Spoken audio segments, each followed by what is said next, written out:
So we learned last night that the College Football Playoff Committee is going to give the Alabama Crimson Tide a chance at making the college football playoff by ranking them 11th, and it made people really upset. What's up? My name's Jonathan. I'm the host here at Shooting the Schmitz, and I want to talk about the College Football Playoff Committee selecting Alabama over Miami for what is going to likely be that final spot, unless Clemson beats SMU in the ACC title game Saturday night.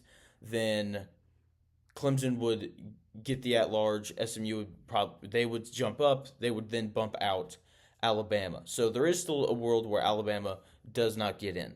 But people were incredibly upset when this happened. They were. And as I was thinking about the College Football Playoff Committee, they kind of remind me of parents of a bunch of high schoolers. Like that was just kind of my first thought. Like the parents they do what they want because it doesn't really matter what they do. Like one of their kids is going to be upset about it. So they just kind of say, "Hey, we're going to go on vacation here. We're going to eat this for dinner tonight." Doesn't matter what they pick. Someone's not going to be happy, and that's just kind of that.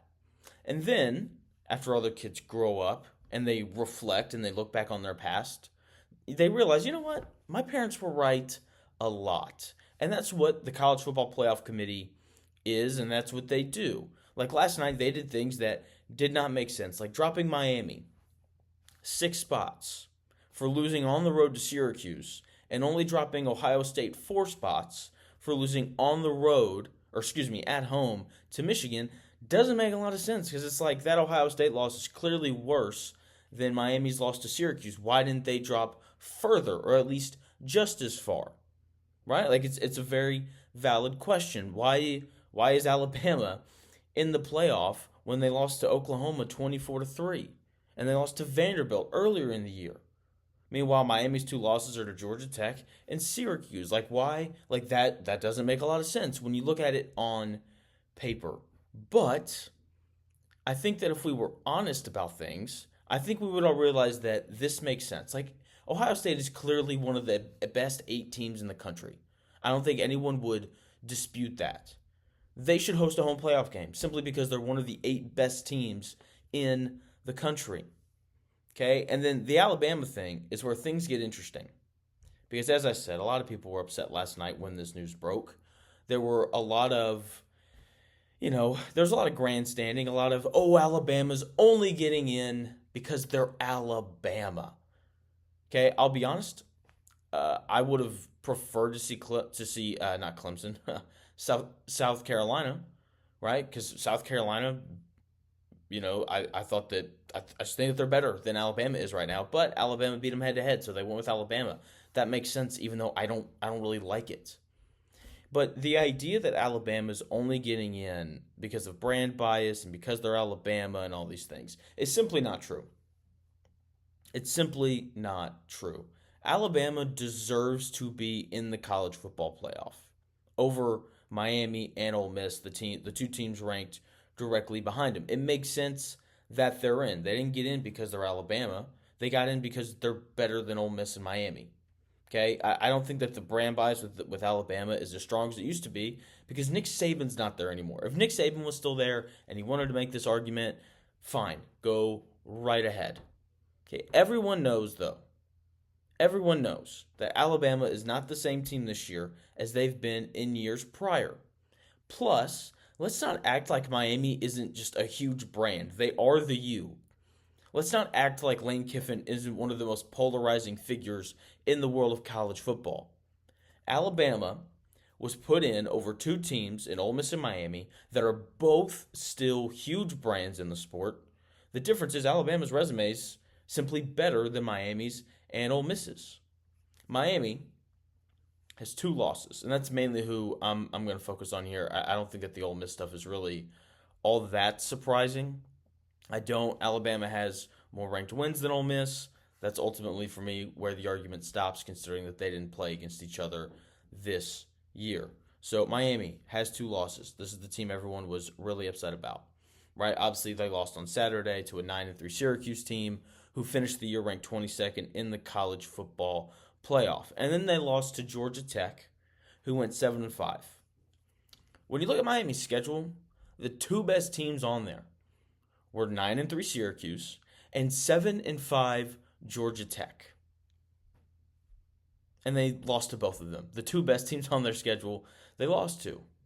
They also have one of the worst defenses in the power of in all of the Power Four conferences. And look, I get it. I get why people are pulling for Miami. Part of it is because Miami's cool. Okay, like you don't like that Alabama got in because they're a big brand, but like you want Miami in because they're cool, right? And they have Cam Ward, and he's amazing, and he's fun to watch. But the committee said that they were going to look at actually how good teams are. So you have to look and acknowledge the fact that that defense isn't very good. And they mentioned it in, their explanation of why they got left out. The truth of the matter is, the reason why Miami didn't make the playoff is because their schedule was incredibly soft, and Alabama's was not. Okay? Alabama got selected over Miami and Ole Miss because they have wins over Georgia, South Carolina, LSU, and Missouri. Here's the truth of the matter. LSU's fourth best win over LSU is better than Miami's best win. That should matter on some level. It's like we haven't seen Miami beat any of the premier teams in the country. We haven't seen it. And we've seen Alabama do it twice, beating Georgia and South Carolina. We also saw them do it against a decent Missouri team that went 9-3 and an LSU team that underachieved and went 8-4. Okay, Alabama is tied with Georgia and Oregon this year for the most wins over teams ranked in the top 25 with 3. Miami has 0. Miami's lack of a signature win is their fault, not Alabama's.